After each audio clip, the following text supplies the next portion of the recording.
어떤 고민이 있으신가요? 일세 말을 할 때마다 단어가 부족한 거. 단어 고민이 정말 많으신데 이때 단어장 추천을 달라라는 말을 정말 많이 하세요. 그 말 하려고 오셨죠? 네.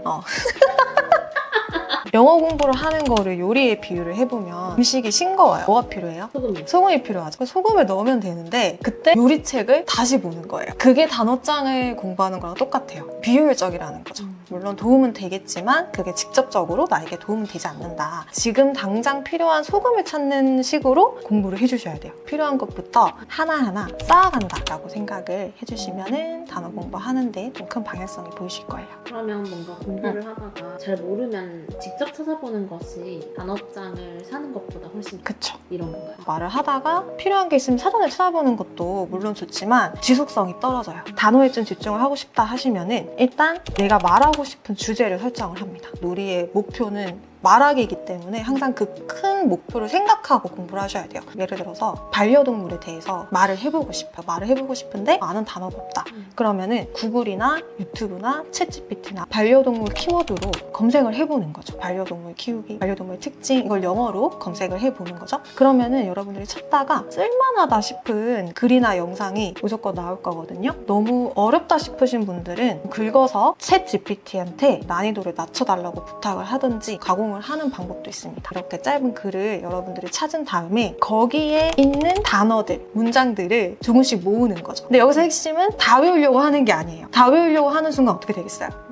머리 아프면 어떻게 되겠어요? 하기 싫어요. 하기 싫으면 어떻게 돼서 포기합니다. 항상 이렇게 되거든요. 너무 처음부터 욕심을 내시면 안 돼. 이건 내가 쓸만하다, 이건 내가 할만하다 하는 좀 만만한 단어랑 문장들을 한 3-4개, 하루에 3-4개만. 처음에는 이렇게 하다가 늘려가면 되니까 하나씩 수집을 한다라고 생각을 해주시면 돼요. 나만의 단어장이 만들어지겠죠.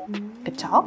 중요한 건 해석만 해보고 이거 내가 아는 것 같다 라고 착각을 하실 수가 있어요. 근데 우리의 목표는 뭐라 그랬죠? 회화, 말하기잖아요. 우리의 목표는 회화이기 때문에 해석이 된다고 해도 이 해석을 한국말로 말해봤을 때 한국말에 대한 영어가 바로 튀어나오는지 항상 체크를 해보셔야 돼요. 그래서 예를 들어서 반려동물, 영어로 pet, 이건 알 것 같아. 근데 반려동물을 키우다, 데려오다 갑자기 말이 안 나올 수가 있거든요. 한국말로 말을 했을 때 그 영어 표현들이 튀어나오는지를 체크를 해주시는 게 중요해요. 다시 말씀드리자면은 해석이 된다 하고 그냥 넘어가는 게 아니라 내가 말을 할 수 있는지 체크를 해보는 거죠. 반려동물을 데려오다는 영어로 뭘까요? get a pet 이라고 할 수가 있거든요. 뭐 다양한 표현들이 있겠지만 그리고 반려동물을 키우는 거는 have a pet 이라고 할 수가 있어요. 근데 get이랑 have랑 너무 쉬운 단어잖아요. 막상 이거를 말하려고 하면 기억이 안 나는 거죠. 왜냐하면은 해석했을 땐 아무 문제가 없었거든요. 그냥 넘어가는 거예요. 해석 다 되네? 하고 넘어가요. 근데 뭘 안 했죠? 한국말로 말했을 때 영어로 말할 수 있는지 체크를 안 했기 때문에 그냥 넘어가게 되는 거죠. 그러면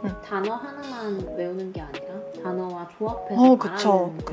연습해야 돼요. 맞아요. 그럼에도 불구하고 자꾸 까먹는데 어떻게 해야 되죠? 영어가 장기 기억으로 옮겨지려면은 단어 그리고 문장을 반복적으로 나한테 다시 노출시켜주는 거는 너무 중요한 건 다들 아실 거고 많이 놓치시는 게 자주 끄집어내는 걸 안 하세요. 반복적으로 인풋은 많이 하시는데 아웃풋을 전혀 안 하시는 분들이 많아요. 이 아웃풋이라는 거는 외우고 달달달 외워보고 이게 아니에요. 항상 시간차가 중요해요. 시간이 흐른 뒤에 스스로 그냥 떠올려 보는 거예요. 끄집어내본다고 저는 표현을 하는데 한 번 해서는 안 되고 반복이 돼야 돼요. 정말 어려운 단어 같은 경우에는 10번 이상 해야 돼요. 그래서 그렇게 했을 때 완전히 장기 기억으로 가서 mother, father 하듯이 쉬운 단어처럼 만들어지는 거거든요. 자주 보는 것, 끄집어내보는 것 2개가 병행이 되어야 합니다. 간단하게, 정말 간단하게 루틴을 짜야 돼요. 안 그러면 그냥 또 흐지부지 시간은 가거든요. 그래서 일주일 기준으로 한 문단을 찾았다. 그럼 요거를 월요일부터 목요일까지는 반복해서 노출을 하고 그다음에 금요일에는 어떻게 해야겠어요? 말을 해보는 거예요. 끄집어내보는 거예요. 그리고 그 다음 주에 잘 안 된 건 또 해보고 이런 식으로 일주일 단위로 한 주제를 공부를 해보는 거를 추천해드려요. 인풋과 아웃풋이 병행이 되겠죠? 일주일 단위로 하나의 주제씩 공부하라는 말씀이시죠? 네. 한 달에 4개의 주제를 공부하는 네, 그쵸. 그렇게 하면 이게 쌓이면은 많이 공부하실 수가 있고 처음에는 막 너무 다른 주제를 공부하기보다는 비슷비슷한 주제로 공부를 하시면 단어들끼리 연상이 돼서 더 외우는데 도움이 돼요.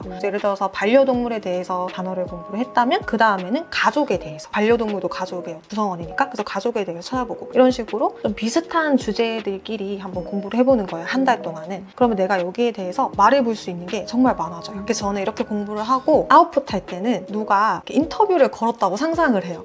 반려동물에 대해서 어떻게 생각하세요? 라고 길거리에서 누가 영어로 인터뷰를 한다고 생각을 하고 말하는 상상을 하면서 연습을 합니다. 그러면 또 재밌게 공부하실 수 있을 거예요. 물론 이렇게 하나하나 정복해 가는 과정이 오래 걸리고 답답해요. 답답할 수 있는데 이러한 노력도 없이 영어 실력이 생긴다는 거는 정말 말이 안 되는 거 다들 알고 계실 거예요. 근데도 불구하고 많은 분들이 쉽게 빨리빨리 요령을 찾아가는데, 저는 한번 영어를 잘해야겠다라고 마음 먹으신 분들은 그때까지 많이 실패를 해보셨으니까 이번엔 한번 제대로 해보자 라는 마음으로 꾸준히 제가 알려드리는 방법대로 해보셨으면 좋겠어요. 태도가 바뀌면 이 과정이 재밌어요. 내가 한번 제대로 해보자 하고 이렇게 하면 너무 재밌는데 빨리 했으면 좋겠는데 라는 태도로 이 공부법을 하면은 정말 또 지루하고 포기하고 싶으실 거예요. 나 진짜 영어 잘하고 싶으니까 제대로 해보자 라는 마음을 가지고 하시면 보람도 너무 느껴지고 공부가 재밌을 거예요. 관심 있는 주제를 일주일에 한 개씩 찾아보는 비슷한 주제로 한 달 동안 쭉 시간차를 두고 복습하기, 아웃풋 꺼내보기 맞아. 이런 것들이 중요하군요. 그렇습니다. 네, 너무 이해를 잘 하셨어요. 역시 모범생. 이렇게 단어 공부는 큰 흐름을 말씀드렸고, 앞으로 또 구체적인 공부법은 제가 알려드릴 테니까 차근차근 따라와 주시면 되겠습니다.